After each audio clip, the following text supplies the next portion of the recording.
M Chinnaswamy stadium. ಈ stadium ಹೆಸರು ಕೇಳದೇ ಇರುವಂತ ಕ್ರಿಕೆಟ್ ಪ್ರೇಮಿನೇ ಇಲ್ಲ. ನಮ್ಮ ರಾಜಧಾನಿ ಬೆಂಗಳೂರಿನಲ್ಲಿರುವಂತ ಈ ಕ್ರಿಕೆಟ್ ಸ್ಟೇಡಿಯಂ ಹೆಸರಿರೋದು ಎಂ ಚಿನ್ನಸ್ವಾಮಿ ಅವರ ಹೆಸರಲ್ಲಿ. ಅಷ್ಟೊಂದು ಘಟಾನುಘಟಿ ಕ್ರಿಕೆಟ್ ಪಟುಗಳಿರುವಂತ ನಮ್ಮ ರಾಜ್ಯದಲ್ಲಿ ಇಂಥ ಒಬ್ಬ ಮಹನೀಯರ ಹೆಸರನ್ನ ಯಾಕಿಟ್ಟಿದ್ದಾರೆ ಅಂತ ನೀವ್ಯಾವತ್ತಾದ್ರೂ ಯೋಚನೆ ಮಾಡಿದಿರಾ?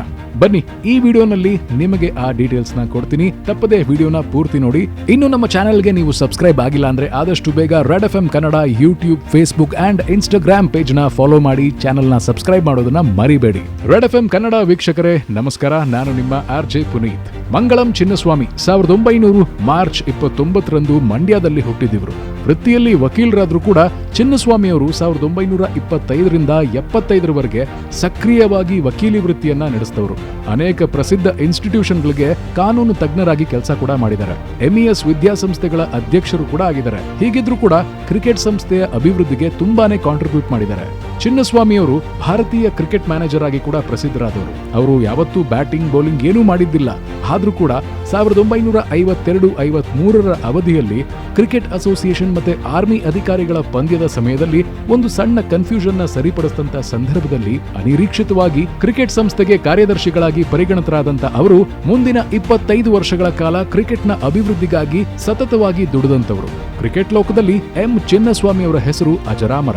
1977ರಿಂದ 80ರವರೆಗೂ ಭಾರತೀಯ ಕ್ರಿಕೆಟ್ ನಿಯಂತ್ರಣ ಮಂಡಳಿ ಅಂದ್ರೆ BCCI ಈ ಮಂಡಳಿಗೆ ಅಧ್ಯಕ್ಷರು ಕೂಡ ಆಗಿದ್ರು.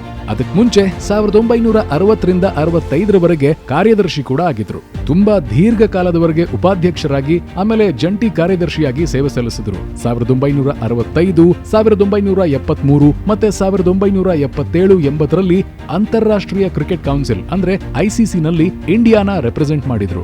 ಚಿನ್ನಸ್ವಾಮಿ ಅವರು ಕರ್ನಾಟಕ ರಾಜ್ಯ ಕ್ರಿಕೆಟ್ ಸಂಸ್ಥೆ ಅಂದ್ರೆ KSCA ನ ಸಂಸ್ಥಾಪಕರಲ್ಲಿ ಒಬ್ಬ ಪ್ರಮುಖರಾಗಿದ್ರು. ಅವರು 1953ರಿಂದ 1978ರವರೆಗೆ ಕಾರ್ಯದರ್ಶಿಯಾಗಿ ಮತ್ತೆ 1978ರಿಂದ 90ರವರೆಗೆ ಅಧ್ಯಕ್ಷರಾಗಿ ಸೇವೆ ಸಲ್ಲಿಸಿದವರು.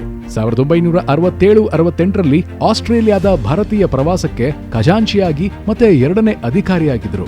2 ವರ್ಷಗಳ ನಂತರ ಭಾರತಕ್ಕೆ ಆಸ್ಟ್ರೇಲಿಯಾ ತಂಡ ಭೇಟಿ ನೀಡಿದಾಗ ಆ ಒಂದು ಟೆಸ್ಟ್ ಸೀರೀಸ್ಗೆ ಮ್ಯಾನೇಜರ್ ಕೂಡ ಆಗಿದ್ರು. ಇಂಗ್ಲೆಂಡ್ನ ಫೇಮಸ್ ಕ್ರಿಕೆಟ್ ಕ್ಲಬ್ MCC 1969ರಲ್ಲಿ ಇವರಿಗೆ ಲೈಫ್ ಟೈಮ್ ಮೆಂಬರ್ಶಿಪ್ ನ ಕೊಟ್ಟು ಗೌರವಿಸಿತ್ತು. ಚಿನ್ನಸ್ವಾಮಿಯವರು ಬೆಂಗಳೂರಿನ KSCA ಕ್ರೀಡಾಂಗಣ ನಿರ್ಮಾಣದ ಹಿಂದಿನ ಪ್ರೇರಕ ಶಕ್ತಿ ಕೂಡ ಆಗಿದ್ರು. ಅನೇಕ ಗಣ್ಯ ವ್ಯಕ್ತಿಗಳಿಂದ ಸಹಕಾರ ಪಡೆದ್ರು. 1969ರಲ್ಲಿ MG ರೋಡ್ ಪ್ರೆಮಿಸಸ್ ಅಲ್ಲಿ ಒಂದು ಕ್ರಿಕೆಟ್ ಸ್ಟೇಡಿಯಂ ಮಾಡಬೇಕು ಅಂತ ನಮ್ಮ ಕರ್ನಾಟಕ ಗವರ್ಮೆಂಟ್ ನ ಒಪ್ಸೋದಕ್ಕೆ ಇವರು ಪ್ರಮುಖ ಕಾರಣ.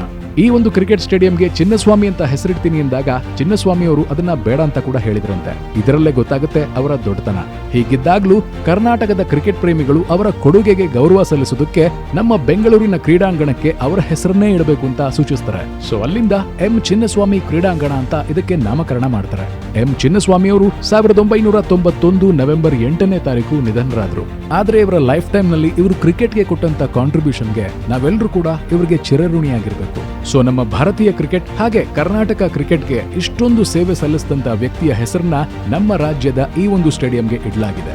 ಇದು ನಮ್ಮೆಲ್ಲರಿಗೂ ಕೂಡ ಹೆಮ್ಮೆ ತರುವಂತ ವಿಚಾರ. ಅಂಡ್ ಇನ್ ಕೇಸ್ ನೀವು ನೆಕ್ಸ್ಟ್ ಟೈಮ್ ಚಿನ್ನಸ್ವಾಮಿ ಸ್ಟೇಡಿಯಂಗೆ ಹೋದಾಗ ಈ ಒಂದು ಸ್ಟೋರಿನ ನೆನಪಿಸ್ಕೊಳ್ಳಿ, ನಿಮ್ಮ ಫ್ರೆಂಡ್ಸ್ಗೂ ತಿಳಿಸಿ. ವಿಡಿಯೋ ಇಷ್ಟ ಆಗಿದ್ರೆ ಲೈಕ್ ಮಾಡಿ, ಕಮೆಂಟ್ ಮಾಡಿ, ಹಾಗೆ ನಿಮ್ಮ ಫ್ರೆಂಡ್ಸ್ ಅಂಡ್ ಫ್ಯಾಮಿಲಿ ಜೊತೆ ಶೇರ್ ಮಾಡೋದನ್ನ ಮರಿಬೇಡಿ.